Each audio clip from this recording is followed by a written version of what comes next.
Hello guys, welcome to my day. Today I am here in my home. So I am making today for lunch bisi bede anna. Okay, let's start. Bisi bele anna म्हणजे काय? BC म्हणजे गरम, बेळे म्हणजे डाळ आणि अन्ना म्हणजे भात. आता थोडा मी राईस घेतलेला आहे आणि त्यामध्ये थोडीशी तुरीची डाळ आणि ती थोडा वेळ सोक करायची, एक अर्धा तास. आणि त्यानंतर सगळे व्हेजिटेबल्स कट करून घ्यायचे आहेत जे तुमच्याकडे अवेलेबल असतील ते. आणि त्यानंतर राईस आणि डाळ आणि व्हेजिटेबल्स पहिला कुक करून घ्यायचं आहे 3 विजल्स. राईस आणि डाळ सगळं कुक झालेलं आहे. Add some ghee in a pan. जिरं, मोहरी, कांदा, टोमॅटो, मिरची, एव्हरीथिंग अँड ओगर्ने माड्री.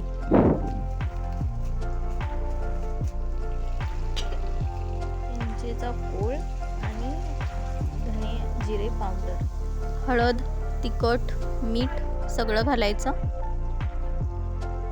जो आपण राईस कुक करून घेतला आहे तो यामध्ये घालायचा आणि सर्व करायचा. बिसी बेळे अन्ना.